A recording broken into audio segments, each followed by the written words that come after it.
सुनो, अगर फिल्मों की तरह मेरी डिलीवरी के वक्त भी तुम्हें डॉक्टर पूछेंगे कि हम बच्चे या माँ में किसी एक को ही बचा सकते हैं, तो तुम्हारा जवाब क्या होगा? तुम्हारा दिमाग तो खराब नहीं हो गया ना? कितनी बुरी बात करती हो। प्लीज बताओ ना, मुझे जानना है कि तुम क्या कहोगे। मैं बिना देर किए कहूंगा कि वो तुम्हें बचा लें। हो सकता है ये सही ना हो, मगर जब बात तुम्हारी हो तब मुझे सही गलत नहीं दिखता। है तुम्हारे 9 महीने की तकलीफ, तुम्हारे दर्द, तुम्हारे मातृ प्रेम और पिता बनने के मेरे सबसे प्यारे सपने को मैं एक पल की देर किए बिना भूल कर तुम्हें बचाऊंगा। क्योंकि जिस पल तुम ना रहो, उसके बाद एक सांस लेने पर भी मेरी आत्मा मुझे धिक्कारेगी। नहीं, तुम मुझे नहीं, हमारे बच्चे को बचाना और उसे इतना प्यार देना कि उसे महसूस ही ना हो कि मां ना होने से कोई तकलीफ भी होती है। आज कैसी बहकी बहकी बातें कर रही हो तुम यार? किसी ड्रग की लत लगा ली है क्या तुमने? नहीं, मैं मजाक नहीं कर रही। आज पता नहीं क्यों ये बात दिमाग में आ गई। तुम्हें वादा करना होगा कि तुम मेरे बाद अपने आप को कुछ नहीं होने दोगे और हमारे बच्चे को। मिस्टर कमल। किसी के अचानक पुकारने से कमल की यादों ने उसे हकीकत की ओर धकेल दिया। सामने डॉक्टर शर्मा खड़े थे। डॉक्टर साहब, प्रतिमा अब कैसी है? कमल ने हड़बड़ाहट में सबसे पहला सवाल प्रतिमा के बारे में ही पूछा। मुबारक हो कमल, आपको बेटी हुई है। कमल की बात को अनसुना करते हुए डॉक्टर ने कमल के कंधे पर हाथ रखकर जबरदस्ती मुस्कुराते हुए कहा, वाह डॉक्टर साहब, आपने बहुत अच्छी खबर सुनाई। जानते हैं, मैं शर्त जीत गया। मैंने कहा था कि हमें पहले बेटी ही होगी, मगर प्रतिमा ही जिद पर अड़ी थी कि नहीं, पहले लड़का होगा। प्रतिमा खुश है ना हमारी बेटी को देखकर? मुझे ले चलिए उनके पास जल्दी से। कमल की खुशी संभाले नहीं संभल रही थी। डॉक्टर शर्मा ने कमल के कंधे पर रखे हाथ की पकड़ को इस तरह मजबूत किया जैसे वो उसे संभालने के लिए खुद को तैयार कर रहे हों, और फिर अपने चेहरे की झूठी मुस्कुराहट को हटाते हुए गंभीर होकर कहा, देखिए कमल, हम सब बस कोशिश कर सकते हैं और हमने वही किया, मगर हमारे हाथ में कुछ नहीं होता। मतलब? आप क्या कह रहे हैं? मुझे समझ नहीं आ रहा। देखिए, मैं अपनी उत्सुकता को और नहीं रोक सकता, मुझे उन दोनों के पास ले चलिए। मुझे प्रतिमा का मुस्कुराता हुआ चेहरा देखना है। कमल आगे की तरफ बढ़ते हुए बोला। डॉक्टर ने पीछे से कहा, कमल, हम लाख कोशिशों के बाद भी प्रतिमा को नहीं बचा पाए। खून बहुत बह चुका था। बच्ची को तो बचा लिया, मगर प्रतिमा अपने दर्द से और लड़ नहीं पाई। नहीं नहीं नहीं, डॉक्टर, आप ये सही नहीं कर रहे, ऐसे मत बोलिए। उसने आपको कहा है ना मुझे डरा देने को।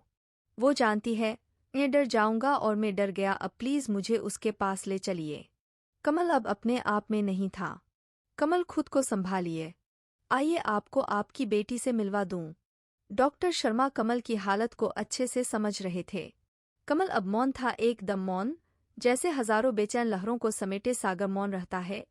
जैसे भयावह काले बादलों को अपनी गोद में लिए हुए कई बार आसमान मौन हो जाता है, वैसे ही कमल मौन हो गया था, अपनी अथाह बेचैन वेदनाओं को समेटे हुए।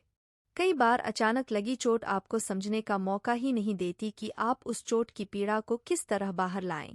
कमल की चोट तो इतनी गहरी थी जिससे उसकी आत्मा तक तड़प उठी थी। जानती हो, ये कहना नहीं चाहिए क्योंकि इस वक्त तुम्हें इतनी तकलीफ सहनी पड़ रही है और फिर इतना ज्यादा दर्द भी सहना पड़ेगा, मगर फिर भी मुझे बहुत खुशी हो रही है। हमारे एक हो जाने के बाद अगर कोई और सपना मैंने देखा है तो वो है हमारे बच्चे का सपना। जितनी खुशी तुम्हें है उससे ज्यादा खुशी मुझे है कमल। एक माँ बनने की खुशी, दूसरा तुम्हारे सपने को पूरा करने की खुशी, और जहाँ एक साथ दो दो खुशियाँ मिलें वहाँ दर्द भी सहलाहट सा लगता है, जाना। कमल, ये देखिए आपकी प्यारी बिटिया। डॉक्टर की आवाज से कबीर को उसकी यादों ने फिर से हकीकत की जमीन पर लापटका, मगर इस बार हकीकत पहले से कुछ खूबसूरत थी। और खूबसूरती की वजह थी इस बगीचे में खिली नन्ही सी एक कली। कमल कुछ वक्त के लिए सब कुछ भूल कर अपनी बेटी के मासूम से चेहरे में खो गया। उसे ऐसा लग रहा था कि जैसे उसके चेहरे की ओट में प्रतिमा ही मुस्कुरा रही है। कमल ने डरते डरते उस नन्ही सी जान को गोद में उठाया। एक पुरुष अपनी जवानी से लेकर बुढ़ापे की हद में कदम रखने तक एक ही चीज पर हमेशा गर्व करता है, और वह है उसका बल। मगर जब वो अपने नवजात शिशु को गोद में उठा रहा होता है तो यही बल उसका सबसे बड़ा डर बन जाता है। उसे लगता है कहीं उसके सख्त हाथों से उसके बच्चे की नम त्वचा छिल ना जाए, कहीं उसके जोर से पकड़ने पर उस मासूम की कोई हड्डी टूट ना जाए, कहीं वो उसके हाथों से फिसल कर गिर ना पड़े। कमल को भी इस वक्त ऐसा ही डर महसूस हो रहा था।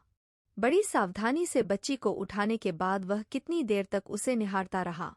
उसने मन ही मन प्रतिमा के वादे को याद करते हुए कहा कि वह जब तक इसके कदमों में वह वो सारी खुशियां नहीं रख देता जिसके बारे में ये सोचेगी, तब तक वह खुद को हर मुसीबत से बचाकर रखेगा। ये मेरी बेटी ही नहीं, प्रतिमा की अंतिम इच्छा भी है। वक्त अपनी रफ्तार में चलता रहा। कमल एक पिता और माँ दोनों का फर्ज अपनी औकात से ज्यादा बढ़कर निभाता रहा। इस बीच कई हितैषियों ने यह समझाने की कोशिश की कि अभी आधी से ज्यादा उम्र बाकी है, इसीलिए उसे दूसरा विवाह कर लेना चाहिए। तो इस पर हमेशा कमल यह जवाब देता कि अगर मैंने प्रतिमा की देह से शादी की होती तो शायद दूसरी देह की लालसा में मैं दूसरी शादी कर भी लेता, मगर हमने तो एक दूसरे की आत्मा से शादी की थी और हमारी शादी तब तक मान्य रहेगी जब तक आत्मा अपने अस्तित्व में रहेगी। आज 26 साल बीत गए थे प्रतिमा को गए हुए, मगर कमल अब भी उससे बातें किया करता था। उसे हर रात सोने से पहले बताया करता कि आज उसने और रचना ने क्या क्या किया। उसने हर एक बात प्रतिमा की कल्पना को बताई जो इन 26 सालों के बीच रचना और उसके बीच हुई। उसने जब पहली बार पापा कहा, वो जब पहली बार हंसी, उसने जब अपना पहला कदम उठाया, वो जब पहली बार चलने की कोशिश करते हुए गिरी, वो जब पहले दिन स्कूल गई, उसने जब पहली बार प्रतिमा के बारे में पूछा, उसने जब जब क्लास में टॉप किया, उसके कॉलेज का पहला दिन, उसकी MBA कंप्लीट होना, उसका सुमित से प्यार हो जाना और पहली बार डरते डरते उसके बारे में बताना, यह सब उसने प्रतिमा से बताया था। इन सब के बीच वह हमेशा माँ और पिता के रूप में बेहतर रहा, मगर तब वह बहुत बुरी तरह उलझ गया था जब एक दिन रचना स्कूल से रोते रोते घर आई और बार बार पूछने पर भी उसे कुछ नहीं बता पाई थी। और फिर कुछ देर बाद डरते डरते बोली थी कि पापा, मैं मरने वाली हूँ, मुझे बीमारी हो गई है, मुझे आज ब्लैंड आया, पापा मुझे बचा लीजिए, मैं आपको छोड़कर नहीं जाना चाहती। रचना की बातों ने उस दिन कमल को उलझन में डाल दिया था कि वो अपनी सभी जिम्मेदारियों को निभाता आया था, मगर अब इस जिम्मेदारी को कैसे निभाए। वो माँ का फर्ज निभा रहा था मगर माँ नहीं था। उसने बड़ी आशा से यह सोचकर प्रतिमा की तस्वीर को देखा कि वही उसे रास्ता दिखाए, और तब उसे लगा कि जैसे प्रतिमा कह रही हो कि डरो मत जाना, तुम में मैं हमेशा रही हूँ, कुछ देर के लिए पुरुष या पिता होने का ख्याल भुला दो, ये सोचो कि तुम नहीं, मैं उसे समझा रही हूँ। आज अगर तुमने उसे नहीं समझाया तो शायद हमेशा वो इसे लेकर घबराती रहेगी। कमल में एक अजीब सी हिम्मत आ गई। उस दिन उसने अपने अंदर मातृत्व को महसूस किया और रचना को समझाते हुए कहा, नहीं बच्चा, तुम्हें कुछ नहीं हुआ। जानती हो, जब भगवान ने दुनिया बनाई ना तो लड़कियों को एक पावर दी जिससे वो हमेशा सुंदर रहें। इसीलिए हर लड़की के साथ ऐसा होता है और इस ब्लड के साथ साथ उनके अंदर के सारे वो कीटाणु निकल जाते हैं जो उन्हें सुंदर होने से रोकते हैं। अब आप बड़ी हो गई हो और मेरा बच्चा तो सबसे सुंदर बनेगा ना, इसलिए उसे इससे घबराने की कोई जरूरत नहीं। बस कुछ बातें हैं जिनका ध्यान देना होता है और कोई प्रॉब्लम नहीं है। ये सभी लेडीज को होता है। हाँ, एक बात याद रखना, जब उन कीटाणुओं को बाहर निकाला जाता है तो वो आपस में लड़ते हैं और उनकी लड़ाई से बॉडी में दर्द होता है, उससे घबराना नहीं। आपको कुचला कर दूंगा उसे कैसे यूज करना है, इसके लिए आपको मैं एक वीडियो दिखा दूंगा और आप उसे तब तब यूज करना जब जब ये प्रॉब्लम हो। इतना सब बोलने के बाद कमल ने प्रतिमा की तस्वीर की तरफ देखते हुए लंबी सांस ली थी। उस दिन उसे ये एहसास हो रहा था कि एक पिता का माँ बनना आसान नहीं। कल रचना की शादी है। उसे अब सुमित के साथ अपनी नई जिंदगी शुरू करनी है। शाम से ही रचना कमल के पीछे पीछे है। कमल शादी की तैयारियों में व्यस्त होने के बावजूद भी रचना की मायूसी को महसूस कर रहा है, मगर उसे पता है कि यह मायूसी बस कुछ वक्त के लिए है, क्योंकि फिर सुमित उसे इतनी खुशियां देगा कि वह कभी मायूस नहीं होगी। रचना ने जब कमल को सुमित के बारे में डरते हुए बताया, तब कमल ने उसके सर पर हाथ फेरते हुए एक ही बात कही थी कि बेटी, मैंने तुम्हारी माँ के बाद बस यही चाहा कि मैं माँ और बाप दोनों का प्यार देते हुए तुम्हें हमेशा खुश रखूं। मुझे खुशी है कि तुमने अपना जीवन साथी चुन लिया है, मगर मैं भी तो बाप हूँ और मेरी यही इच्छा कि जिसके हाथ में तुम्हारा हाथ दूं वो तुम्हें मुझसे ज्यादा प्यार दे। मुझे सुमित से मिलना है और अगर मुझे लगा कि वह तुम्हारे लायक है तो फिर मुझे कोई ऐतराज नहीं। रचना ने मायूस होते हुए कहा। फिर तो कोई चांस नहीं, क्योंकि आपसे ज्यादा प्यार मुझे कोई कर ही नहीं सकता। कमल जोर से हंस पड़ा। उसकी हंसी में संतोष था, यह सोच कि उसने प्रतिमा से किया वादा अच्छे से निभाया। कमल हंसते हुए बोला, मिलवाओ तो सही उससे, मुझसे थोड़ा कम भी प्यार करेगा तो चलेगा। रचना ने कमल को बड़ी जोर से गले लगा लिया था। सुमित से मिलने पर उसकी एक बात ने ही कमल का मन जीत लिया था। जब कमल ने पूछा कि अगर मैं रिश्ते के लिए ना कर दूं तो क्या करोगे, तब सुमित मुस्कुराते हुए बोला था, संतोष कर लूंगा।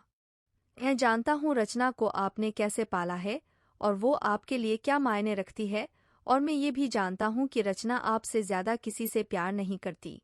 उसने पहले ही वार्न करके कह दिया है कि अगर पापा ने मना कर दिया तो उसके बाद मुझसे मिलने की कोशिश भी मत करना, और मैंने उसे यही वादा किया है।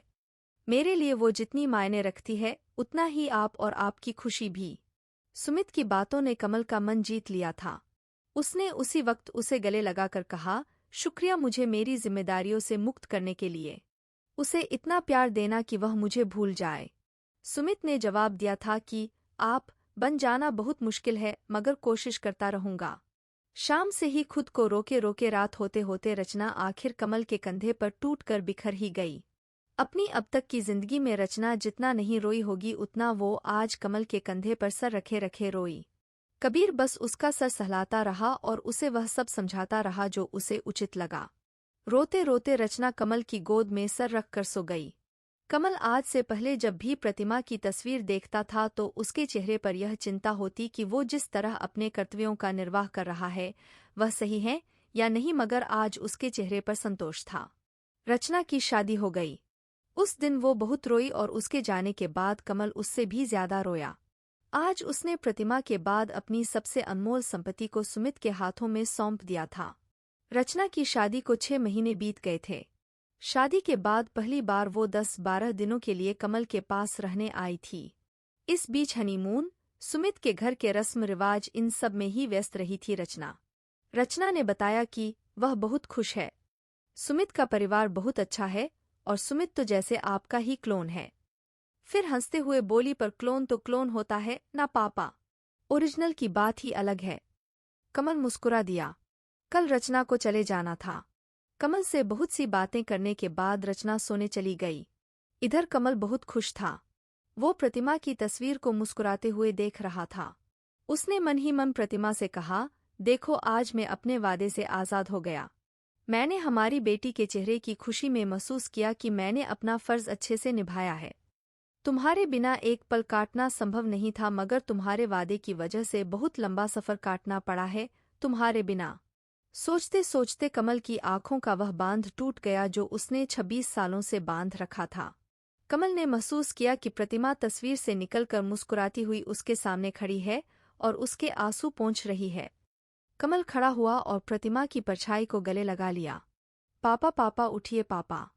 पापा नहीं, आप नहीं जा सकते पापा। मैं इतनी बड़ी नहीं हुई कि आपके बिना रह सकूं। पापा कल रात ही तो हमने कितनी बातें की थीं, कितना कुछ प्लान किया था।